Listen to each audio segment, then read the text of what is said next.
주님의 이름으로 인사합니다. 할렐루야. 오늘 공동체 내부의 문제를 해결하라 라는 제목으로 함께 말씀드립니다. 오늘 오랜만에 군에 갔던 우리 친구도 같이 와서 예배 드리고, 또 우리 EM 청년부 친구들도 같이 와서 오늘 예배 드림 좀 반가워요. 반갑습니다. 눈 인사라도 좀 해봐. 우리 여러분들도 같이 이렇게 대면 예배 드릴 수 있게 돼서 얼마나 감사한지요. 저는 오늘 여러분과 함께 지난주에 이어 또 느헤미야 두 번을 살펴본 우리 세 번째 시간, 공동체 내부의 문제를 해결하라는 제목으로 우리 시대를 한번 되돌아보면서 묵상하는 시간 갖도록 합니다. 느헤미야는 비전과 기도로 시작된 예루살렘 재건의 기적적인 사건의 주인공이 되었습니다. 아무것도 준비되어 있지 않았던 때부터 기도하면서 그가 꿈을 세우고 하나씩 그 일을 해나가는 장면들을 우리는 살펴보았죠. 그래서 지난주에 여러분 기억나십니까? 느헤미야가 경험했던 세 가지 어려운 그 모든 것들을 다 통과했거든요. 왕 앞에서, 그 다음에 적대자들 앞에서, 그리고 자기 동족들 앞에서 그 어려운 문제들을 하나씩 해결해 나가는 모습을 통해서 우리 교인들이 코로나 사태뿐만 아니라 우리 젊은이들도 한 번도 경험해 보지 못한 미지의 세계를 앞으로 달려나갈 때 이 느헤미야와 같은 모습으로 갑시다라고 우리 은혜를 같이 나누었습니다. 우리 건우는 오늘 처음이지? 오늘 잘 들어봐. 오늘 1차 예루살렘 재건을 하다가 지금 멈춘 상황입니다. 적들이 너무 방해가 심해서 세우지 못하고 지금 멈춘 상태여서 두 번째 성전 재건을 위해서 시도하는 그런 단계에 있습니다. 분명히 그 시대는 낙담과 낙심, 그리고 패배주의, 낙담주의가 판을 치고 있었던 때였습니다. 여러분, 이럴 때 지금 느헤미야가 일어나서 하나님의 일을 하는 겁니다. 오늘 여러분들이 느헤미야서만 읽으면 아주 좋은 환경에서 잘된 조건에서 그가 모든 일을 이루었다고 착각하는데 아닙니다. 그가 가진 권한이 있지요. 왕이 위임받은 능력, 그리고 그가 기도하면서 여러 가지 조건들을 충족해 왔지만 그 앞에 놓여있는 산적한 문제들은 왕의 명령이나 총리로서 할 수 있는 일을 넘어선 일이에요. 그런데 그가 이런 문제 앞에서 당당하게 하나님 앞에 구할 때마다 얻었던 삶의 지혜와 그리고 문제 해결의 방법을 오늘 느헤미야서를 통해서 보는 것입니다. 그래서 느헤미야서는요, 우리 교회의 중직들, 지도자들, 그리고 오늘 이 자리에 앉은 젊은이들, 너희와 같은 사람들이 읽어야 되는 말씀이에요. 이 말씀을 읽으면, 여기에서 성경에 말씀하시는 바를 찾으면 우리와 비슷한 느헤미야의 그 어려운 상황 속에서 능히 이겨낼 수 있는 힘을 얻기 때문인 것입니다. 오늘 이 말씀은 나이 드신 어르신들도 읽어야 되는 거예요. 연세, 건강, 이런 문제 앞에서 당당할 수 있는 느헤미야의 모습을 여러분 배우셔야 되는 거예요. 오늘 느헤미야는 왕의 충분한 후원과 도움으로 성전 재건에 필요한 그 자재를 공급받습니다.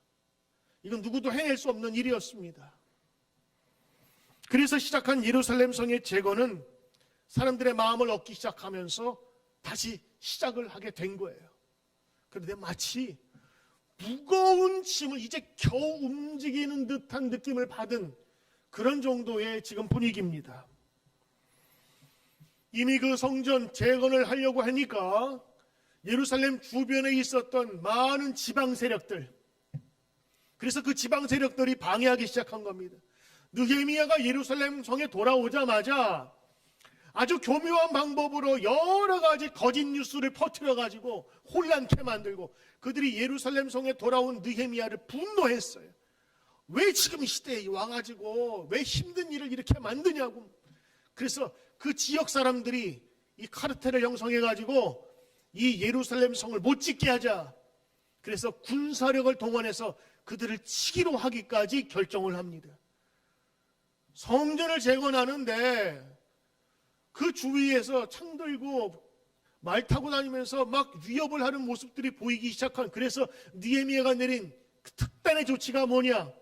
한 손에는 삽을 들라, 망치 들라, 한 손에는 칼을 들라. 그래서 칼을 겸비하고 그 없는 인원 중에서 착출해가지고 경비를 쓰게 하고, 그리고 아침 새벽부터 저녁까지 일을 하게. 그러니 여러분 52일 동안에 누구도 하지 못한 일을 해낸 것이지요. 정말 그들이 단결하지 않고서는 할 수 없었던 일을 정말 그 짧은 시일 내에 해왔습니다. 제가 이번에 우리 교회에서 우리 에어컨하고 히링을 지금 교체하는 작업을 하는데 얼마나 까다로운지, 도면 그려다가 또 내고 또 허락받고 이게 지금 한 달, 두 달이 돼도 안 되는 거예요. 그런데 50일 만에 일을 했다는 것을 보면서 제가 다시 한번 감탄을 하는 거예요. 지금처럼 말만 하면 큰 트럭에 와가지고 크레인에다 옮기는 게 아니고 하나하나 일일이 사람이 손으로 실어가지고 제목 끌어와서 그리고 그것을 가지고 건축했을 그때에 이런 일을 했다는 자체가 너무 놀라운 거예요. 이런 추진력과 지도력은요, 우리 젊은이들도 우리 어르신들도 우리 교우들이 배워야 될 것이 참 많이 있습니다. 특별히 오늘 말씀은 교회 그 공동체의 내부의 문제에 대한 이야기입니다. 자, 이런 외부의 그런 위협은요, 이 사람들이 하나로 뭉치게 만들었어요. 그래서 외적의 침입에 대적하면서 칼을 들고 용기 있게 중수하면서 그 50일간을 이제 겨우겨우 버텨가는데, 오늘 여러분 5장 말씀 보니까 어떤 얘기가 나오냐면 1절부터 심상치가 않죠. 그때에 중수대열 바로 그때입니다. 하나씩 모든 일이 이루어졌을 그때에 백성들이 그들의 아내와 함께 부르짖어, 그것도 크게 부르짖어 형제인 유다 사람들을 원망하는데, 자, 내부 분열이 이르기 시작하는 겁니다. 여러분 명심하세요. 어떤 일이 잘 되고 외부의 침입에 있어서 하나가 된 것 같지만 들춰보면은 어느 조직이나 어느 가정이나 이 골마 터진 모습들이 항상 있다는 거 기억하십시오. 진짜 적은 내부에 있다라는 말이 있듯이 오늘 이 말씀처럼 서로 유다 사람이 고발하고 지금 원망하는 일이 생기게 된 것입니다. 예루살렘 공동체 내부의 이 심각한 균열의 문제를 다루고 있고, 이 균열의 문제를 어떻게 봉합하고 잘 이끌어가느냐, 여러분 지금 우리 시대에 꼭 필요한 얘기 아니겠습니까? 교회 공동체 위기도 마찬가지요, 가정 공동체 위기도 마찬가지입니다. 교회에서 일어나는 문제는 이단과 같은 방해 세력이 외부의 공격의 원인 되기도 하지만, 교회 내부에서 하나님의 일을 잘 감당하기 위해서 봉사하다가 생긴 경우도 많습니다.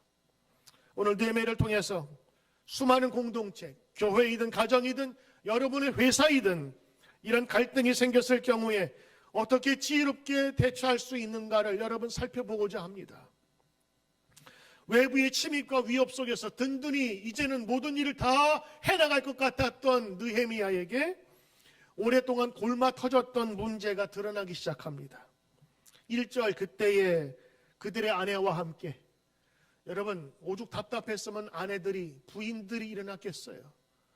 남편들이야 사회적인 대접을 못 받으니까 투쟁할 수 있다고 해도 부인까지 아이들 들쳐업고 왔다, 이거 문제가 심각한 겁니다. 더군다나 이 엄마 부대가 있잖아요. 뒤에서 소리 크게 질렀다. 아마 통곡하면서 애절하게 외쳤던 사람도 있었을 겁니다. 그 부인들의 이야기는 그렇습니다. 이 기근 때에 성전 공사하느라 너무 힘듭니다. 더군다나 오늘 말씀 보니까 뭐라 그래요? 기근이 들어서 자기의 포도밭과 정작지를 담보로 잡혀서 돈을 빌렸는데 그거 다 쓰고 갚을 여력이 없으니까 토지도 뺏겼어요. 더군다나 고금리로 이자 높은 것으로 빌렸으니까 이자 갚기도 벅찬데 그거 못 갚으니까 어떻게 됐다는 거예요? 자기 자식들을 종으로 끌어갔다고. 지금은 그런 일이 없지만 옛날에는 이런 일이 법으로 제정되어 있기 때문에 끌어가도 할 말이 없었던 거예요. 이미 끌려간 내 딸도 있다. 더 이상은 못 살겠다라고 지금 불만을 터뜨린 것인데, 사실은 느헤미야가 한 것이 아니라 그 당시에 그 고리대금으로 이익을 취했던 부자들, 그리고 민장들, 민장은 지금의 공무원, 고위 공무원들입니다. 그런 사람이 서로 작당을 해가지고 서로 이 종살이 하는 걸 그냥 권장하고 고리대금하는 것들을 눈 감아 준 것입니다. 여러분 생각해 보세요. 유다 백성들이 지금 어떤 사람들입니까? 70년 동안 노예 생활 아닌 노예 생활을 나라가 망해서 하다가 나 더 이상 못 살겠다. 나 예루살렘에 가서 내 고향 가서 내 할아버지 고향 가서 살겠다 해서 그 먼 거리를 온 사람들 아니에요. 종살이 싫어서 왔는데 기근이 들어서 또 종살이를 하게 됐는데 이제는 내가 종살이 하는 것이 아니라 먹고 사는 문제 때문에 내 자식을 지금 종으로 팔아 넘길 수밖에 없는 그런 상황. 근데 아무런 힘이 없는, 이걸 도와줄 사람이 아무도 없는 거예요. 예루살렘 성만 세워지면 되겠다 싶었는데 결국에는 누구 좋은 일 하는 거야? 내 좋은 일이 아니니까 그때부터는 이 민심이 들고 일어나게 된 겁니다. 느헤미야가 성전 재건할 때 외쳤던 구호가 있어요. 예루살렘 성을 중수할 때 너희 가족과 너희 자녀를 위해 방비하고 일하라. 이게 캐치프레이즈였어요. 그런데 여러분 보세요. 이게 지금 무슨 일이에요? 아무리 성을 세워놓으면 뭐래? 이미 내 자식은 종으로 다 팔려갔는데, 그리고 돌이킬 수 없는 이 상황을 보면서 사람들이 느헤미야 앞에서 통곡하면서 데모 아닌 데모를 지금 수많은 사람이 모여서 하니까 오늘 느헤미야가 이렇게 그 소식을 듣고 이야기를 합니다. 6절 보니까 오늘 느헤미야의 그 심정이 여기 그대로 드러나 있어요. 6절 한번 보실까요? 느헤미야가 보고를 받고 분노했습니다. 느헤미야가 그 말을 듣고 크게 노하였다. 그러나 7절 그가 깊이 생각하고, 여러분 우리가 빨리 읽으면 이 말씀을 놓치지만 한 절 한 절 묵상해보면 느헤미야의 그 마음가짐을 생각하게 됩니다. 여러분 분노는 개인적인 분노가 있고 공적인 분노가 있어요. 거룩한 분노입니다. 사람들이 착취당하는 것에 대한 분노였습니다. 인권이 유린 것에 당하는 것에 대한 분노였어요. 그런데 여러분 보세요. 이 분노가 감정과 더불어 일하게 되면 큰 일을 치르게 됩니다. 때로는 이 공의로 하는 일들 속에서 문제가 생기게 되는 거예요. 지금 여러분 선한 일을 하기 위해서 데모하다가도 막 폭동으로 번지고 그러잖아요. 감정이 격화되면 안 되기 때문에 오늘 보니까 느헤미야가 지혜로운 사람이었어요. 그가 깊이 생각하고, 깊이 어떻게 생각했을까요? 감정적으로 대하지 않고 곧바로 분노를 폭발하지 않고 깊이 생각했어요. 그 시간을 가졌다는 이야기고, 제가 생각할 때 느헤미야의 습관을 보면 그는 기도하며 말씀을 묵상했을 거예요. 왜? 그가 기도하면서 이 비전을 받았고 이 일을 지금 하고 있었기 때문이죠. 급하면 급할수록, 감정이 격해지면 격해질수록 우리는 먼저 하나님 앞에서 깊이 묵상하고 기도한 후에 말하고 행동해야 합니다. 이게 습관이 안 돼 있으면 우리 이 말씀 보면서 묵상해야 돼요. 믿음은 좋은데 성격이 급해가지고 하나님을 그르치는 경우가 얼마나 많이 있어요. 깊이 생각한 후에, 이 말은 무슨 말이냐? 여러분 같은 경우에는 어떤 결정을 내리시겠어요? 방법은 두 가지가 있겠지. 하나를 화합시키든가 아니면 둘을 대립시키든가. 대립시키는 거 여러분 편합니다. 한 편을 만들어 가지고 그 편을 내가 동조해서 다른 편을 공격하게 만드는 거예요. 지금 성난 민중들을 다 다스리면서 내 편 만들어 가지고 귀족들과 민장들을 공격하게 만드는 거예요. 근데 이거는 느헤미야의 생각에 이건 하나님의 뜻이 아닌 것 같아요. 왜? 이 사태가 다 끝난 다음에 같이 살아야 될 사람이거든. 마지막에 서로 격려하지 못하고 공격하게 만들었다면 분명히 칼을 들어야 되는 거예요. 한 무리들을 숙청해야 하든지 죽이든지 다른 이들을 세우든지. 느헤미야가 깊이 고민하면서 두 사람을 같이 데려가기로 합니다. 이게 리더의 모습인 거예요. 그래서 어떤 결정을 내려느냐? 귀족들과 민장들을 비난하고 비판하기보다 그들을 설득합니다. 여러분, 이건 전혀 다른 거예요. 그들에게 똑같이 말하지만 애정을 갖고 그들을 설득하는 것과 권위적인 자세로 너희들 이러면 감옥 간다, 윽박지르면서 하는 것과는 전혀 다른 거예요. 오늘 여러분이 이 말씀을 보시면 이런 상황 속에서 이 문제가 해결이 됩니다. 느헤미야가 이렇게 얘기하는 거예요. 동족 노예들을 풀어주라, 땅을 돌려주라, 신년 실행을 요구하였습니다. 신년은 하나님의 그 평화의 때를 통해서 보면서 모든 노예들을 집에 돌려나가는 그 해가 신년해예요. 7년씩 안식일 7일씩 7번 49번째 다음에 50년째 되는 게 신년이거든요. 이제는 너희들 모든 노예들을 풀어주라라고 하는 것이었습니다. 그런데 오늘 보니까 이 민장들과 귀족들, 돈 많은 사람들, 그 당시에 권력을 휘두르던 사람들이 놀랍게도 그의 말을 듣습니다. 여러분, 이거 그냥 지나가는 얘기가 아니라 내가 그 속에서 지금 살아왔던 상태라면 한번 여러분 곰곰이 생각해 보셔야 되는 것이, 여러분 그냥 눈 감고 한번 용서해 줍시다 하면 눈 감으면 되잖아요. 근데 뭐가 걸려 있어요? 뭐가 걸려 있어요? 이거 앞에서는 형제도 없습니다. 요게 걸려 있으면 쉽게 해결이 안 되는 거예요. 왜 그래요? 땅을 돌려주라? 이거 내가 땅 얻기 위해서 내가 이미 꿔준 게 있는데, 종살이를 했던 사람 돌려주라?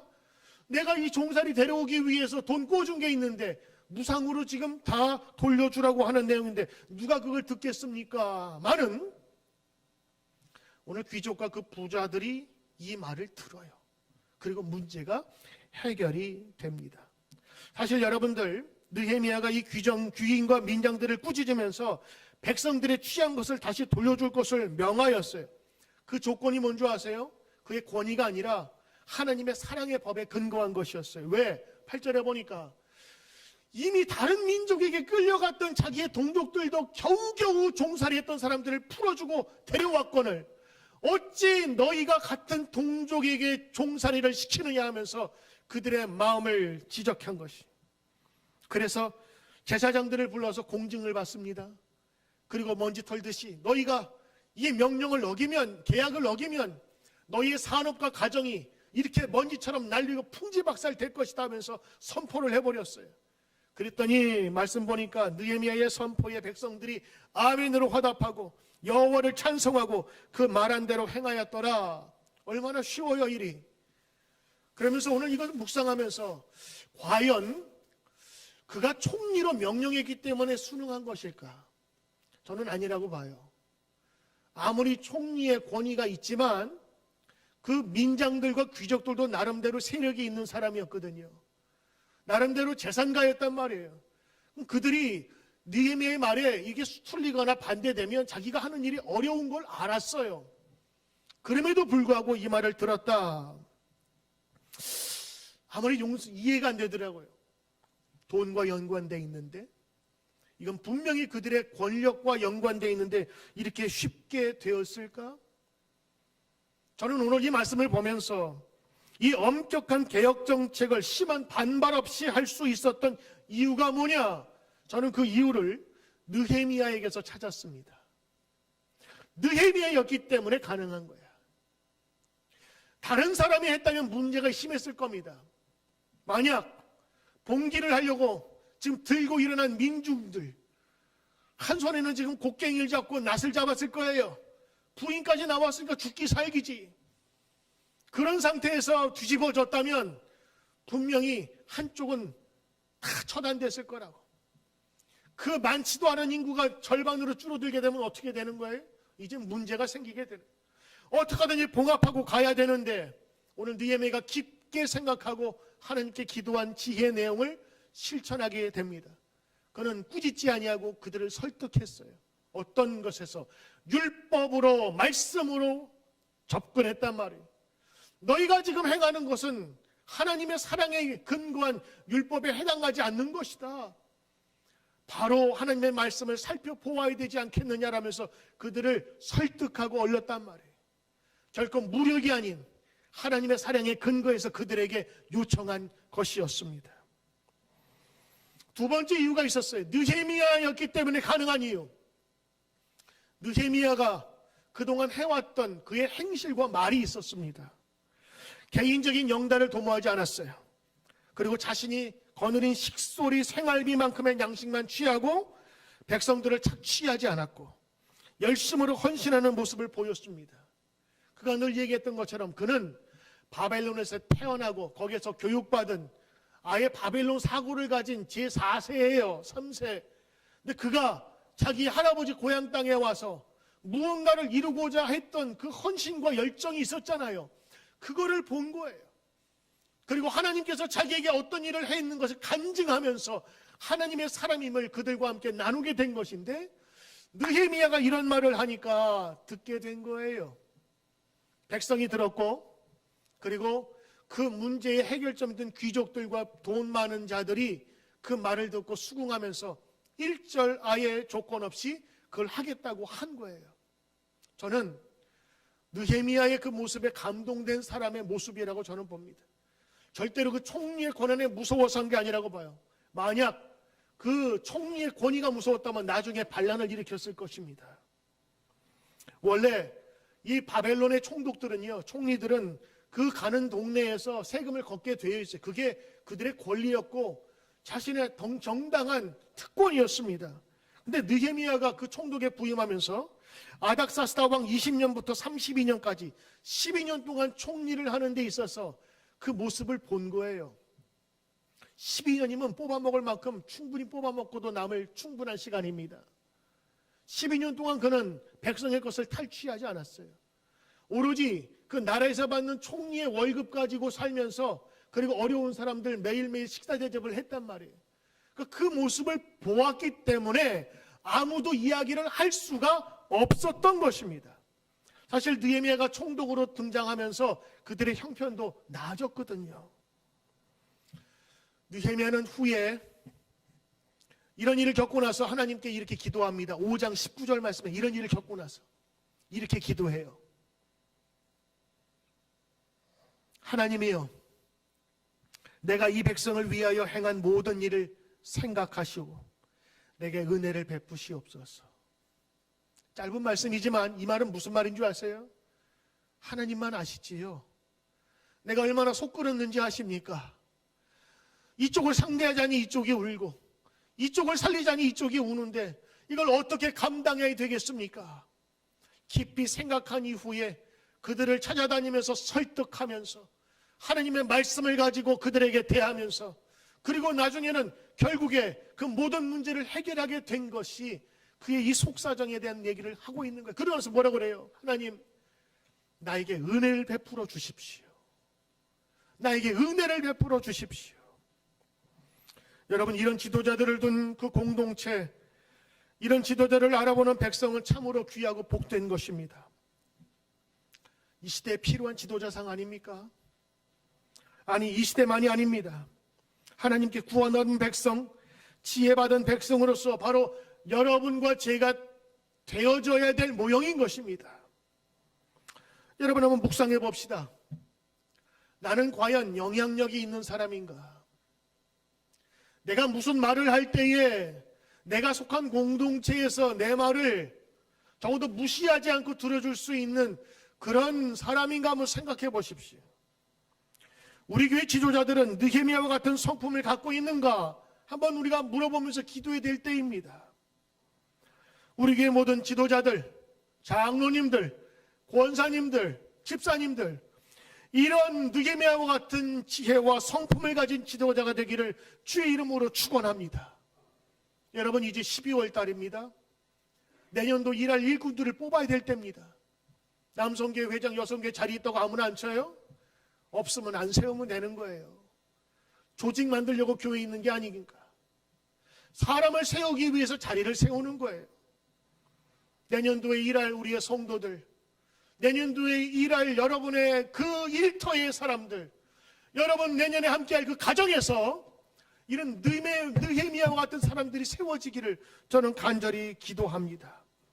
자기의 영달이 아닌 자기가 속한 그 공동체를 위해서 헌신할 수 있는 사람, 이런 사람들이 존경받아야 되고, 이런 사람들이 영광을 누리는 그런 공동체가 여러분 거룩한 공동체, 우리가 꿈꾸는 공동체 아니겠습니까? 오늘 느헤미야의 이야기를 통해서 볼 수 있는 일이 있습니다. 첫째, 외부에 적이 있으면 하나 되기 쉽습니다.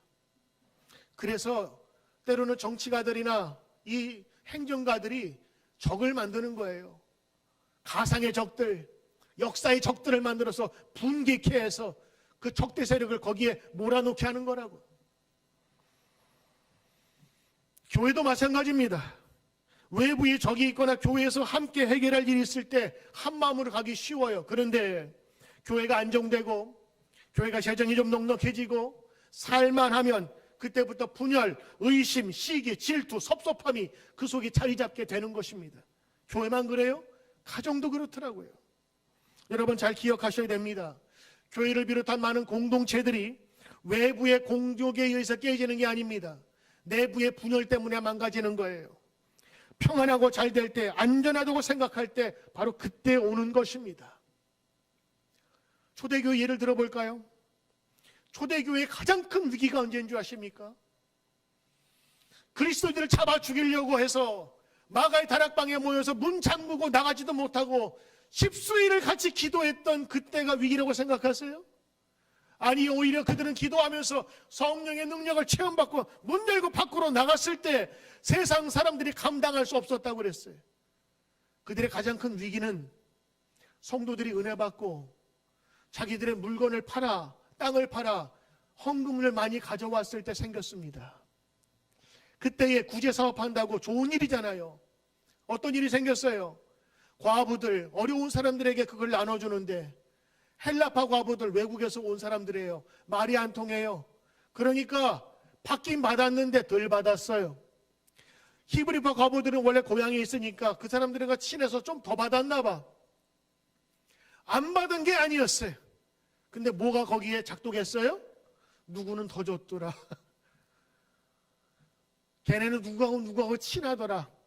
이런 것들이 그 마음속에 들어오면서 헬라파 과부들과 히브리파 과부들 사이에 분열이 생기기 시작한 거예요. 둘 다 똑같이 받았어요. 근데 더 받은 사람이 있고 덜 받은 사람이 있어요.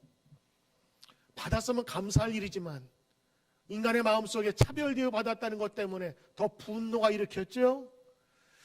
교회가 지금 깨어지게 생겼어요. 이 문제를 어떻게 해결했느냐?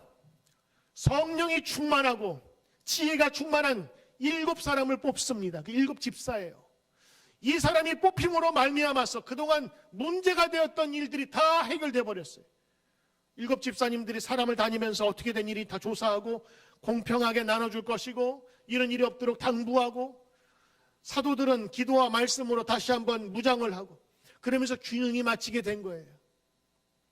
여러분, 정책으로 해석하려고 그러면 또 다른 문제가 또 생깁니다. 근데 사람을 재료 세우면 문제가 해결됩니다.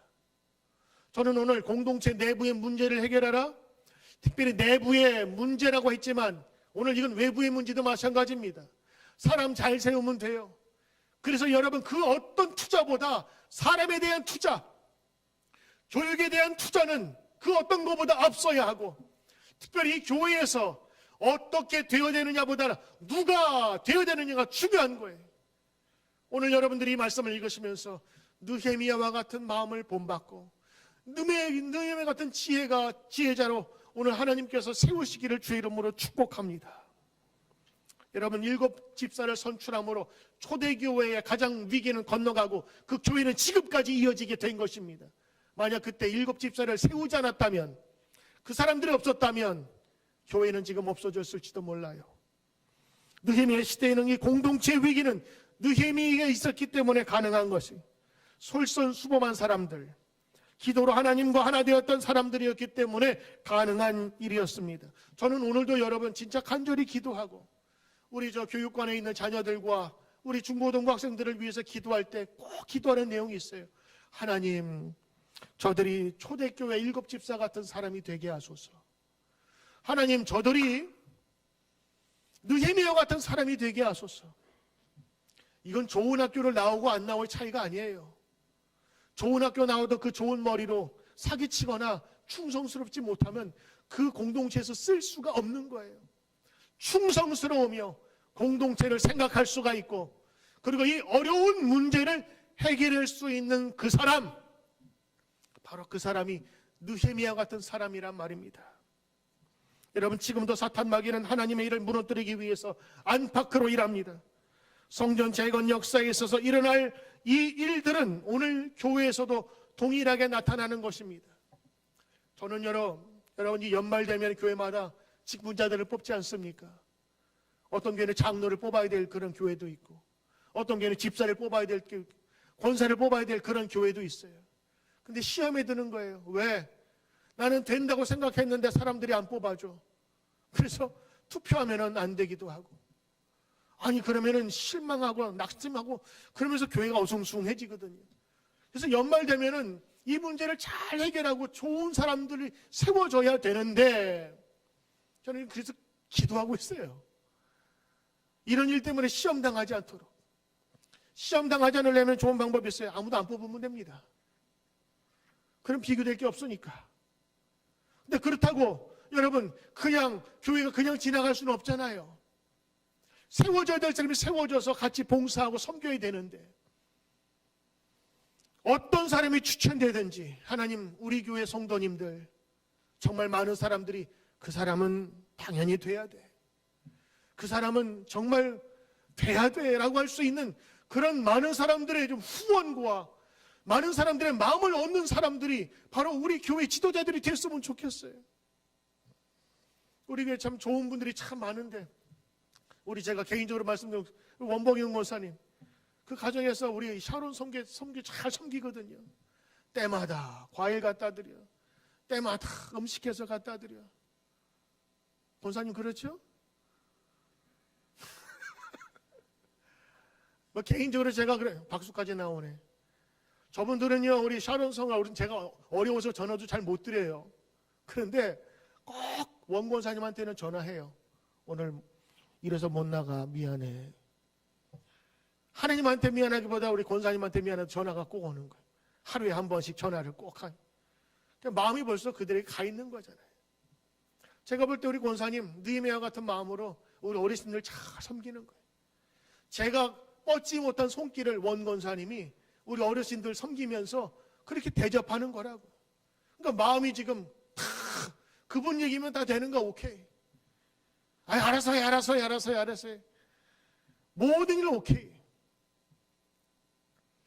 여선교회 일할 때도 마찬가지예요. 회장님이 이런 일 합시다 하면은 정말 그 일에 대해서 함심으로 제가 돕겠습니다, 이런 마음으로 함께 될 수 있는 그런 분. 남성교회 회장이면 회장, 아니면 각 부서의 모든 분들이 이런 일을 감당할 수 있을 때 이런 역할이 돼야 되는 거예요. 이 교회만이 아닙니다. 가정에서도 마찬가지예요. 내가 아버지로서의 그 아버지의 권위와 힘이 있잖아요. 돈을 벌어서 내가 너희들 먹여 살리고 있다, 이것이 아니라 그들이 된 진정한 사랑이 그들을 사로잡는 마음. 회사에서도 마찬가지예요. 진짜 사장이 있고 거기를 움직이는 또 다른 사장이 있어요. 사장이, 명목상의 사장이 있는가 하면 그 조직을 움직이는 사람이 있다고요. 그 마음을 홀딱 사로잡은 지도자가 있어요. 여러분, 진짜 지도자는 그런 사람들입니다. 이제 앞으로 건우나 또 너희들이 같이 어떤 그 모임에 들어가게 될 때에 그 리더의 자리를 위해서 기도하고 솔선수범할 때 하나님께서 그 지혜를 주시고, 그리고 느헤미야, 아무것도 없었던 그 사람을 통해서 지금 하나님께서는 총리까지, 그리고 어려운 문제가 붙일 때마다 이것을 해결할 수 있는 능력을 주셨다는 거예요. 여러분, 외부의 공격보다 내부의 방해가 더 위협적인다는 것을 오늘 말씀을 통해서 보면서, 그러나 그 내부의 문제를 할지라도 그것을 해결하고 나갈 수 있는 사람, 바로 느헤미야와 같은 사람이 필요하다는 것입니다. 오늘 이 어려운 내부 문제뿐만 아니라 그 모든 문제를 다 해결할 수 있었던 느헤미야 같은 사람, 오늘 우리가 기리고 바라는 사람이 아닐까요? 오늘 저는 여러분과 함께 기도하기를 원합니다. 오늘 짧지 않는 설교지만 굵은 메시지 하나 여러분에게 전합니다. 여러분, 느헤미야 같은 사람이 됩시다. 여러분의 속한 공동체에서 느헤미야 같은 사람이 되십시오. 저 사람은 없어서는 안 돼. 저 사람이 꼭 있어야 돼. 저 사람이 있으면 난 너무 좋아. 느헤미야가 그런 사람이었어요. 그 시대에서 뺄 수 없는 사람. 결국에는 이 문제를 문제 아닌 것으로 만든 사람이 있었기 때문에 그 공동체가 가능한 것입니다. 문제 없는 공동체는 없습니다. 문제 없는 시대는 없었습니다. 어떤 문제든지 그 시대의 어려운 문제는 있었어요. 지금 코로나 시대보다 더 어려운 문제가 여러분 20년, 50년, 30년, 70년 전에 전쟁이라는 혹은 큰 경제 위기로 다가왔을 때 그것을 해결할 수 있는 것은 정책이보다는 사람이었습니다. 그 사람이 세워지면요, 문제가 문제 같지 않게 넘어가요. 그러나 그것을 해결할 수 없는 사람이 없을 때 정책과 행정적으로 밀어붙이면요, 잠시 넘어가지 또 다른 문제가 겹치게 되어 있어요. 그러므로 오늘 저는 간절히 여러분과 함께 기도하고 싶어요. 오늘 이 말씀처럼 하나님, 느헤미야와 같은 마음을 주시옵소서.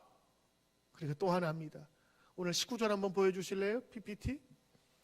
느헤미야의 기도입니다. 내가 이 백성을 위하여 행한 모든 일을 기억하소서. 다른 사람은 알아주지 못할지라도 하나님만은 알아주십시오. 그것이 나의 기쁨입니다. 그리고 내게 은혜를 베풀어 주시옵소서. 내가 하나님 마음에 드는 사람이 되게 하소서. 여러분, 이제 이 마음으로 우리가 기도하고 준비해야 될 줄로 믿습니다. 이 시간 여러분과 함께 우리 짧은 시간 기도하고 싶어요. 오늘 제가 드린 기도 제목, 하나님 느헤미야의 마음을 본받게 하시고 어떤 공동체든 문제 해결할 수 있는 사람으로 주님께서 나를 세워주소서. 우리 다 함께 기도드리겠습니다. 하나님 우리 교회 속한 모든 성도님들 한 사람 한 사람 느헤미야와 같은 지도자가 되게 하옵소서. 세움을 입는 사람 되게 하소서. 나로 인하여 많은 사람이 행복해지게 하소서. 오늘 내부의 문제 외부의 문제라도 해결할 수 있는 하나님의 사람들이 우리 교회에 많아지게 하소서. 젊은이들이 느헤미야처럼 되게 하소서. 꿈을 가지게 하소서. 소망 갖게 하소서. 주님 인도하실 줄 믿습니다. 함께 주시옵소서. 예수님 이름으로 기도드리옵나이다.